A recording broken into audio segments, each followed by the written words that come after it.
And joining us now to talk about what could be done with the belugas is Christopher Richter. He's an associate professor of biology specializing in marine science and zoology at the U of T, Mississauga. Professor Richter, thanks for joining us. Obviously, the upkeep for just one whale isn't necessarily easy, but we're talking about 30. What does it take to keep them alive? Hi, thanks for having me. It takes a lot of fish, at least, and it takes a lot of resources in terms of veterinary care and also the space where they're in, like the pools. All of that costs large amounts of money. Now, the park wanted to ship them to China, to another amusement park there. What were the calls were also for them to be moved to a sanctuary? What does it take to physically move these whales, and what might it do to their health? Just imagine these whales are obviously adapted to live in the water.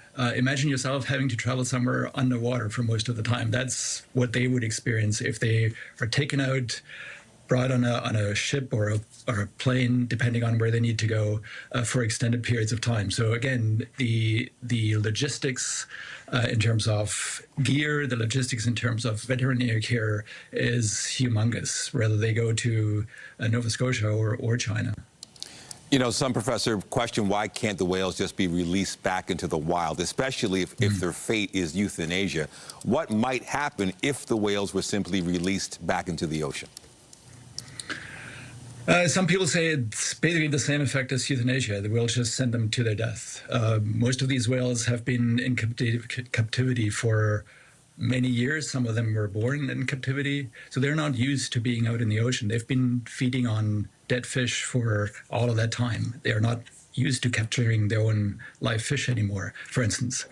And releasing them into the wild means that while there are other belugas, and belugas are social species, it doesn't mean they get adopted and the wild animals might help them again get used to live fish. So sending them out in the wild probably is just another form of a death sentence eventually. And we really have we've never done this before. Kaiko is the only case, the killer whale that was in Free Willy, where that has been tried, and it wasn't quite a success either. So we don't really know anything about how to do this properly, or if it's even possible. What would be the best case scenario, you think? That's the million-dollar question, literally and figuratively. I don't think there is an easy solution at this stage.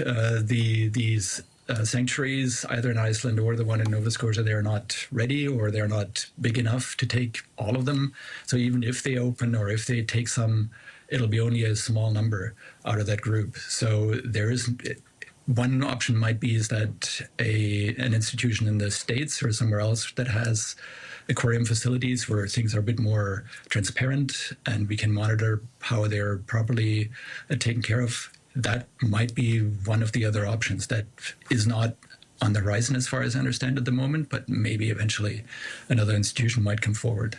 All right, appreciate your insight. Associate Professor of Biology, Christopher Richter, thanks for your time. Thank you very much.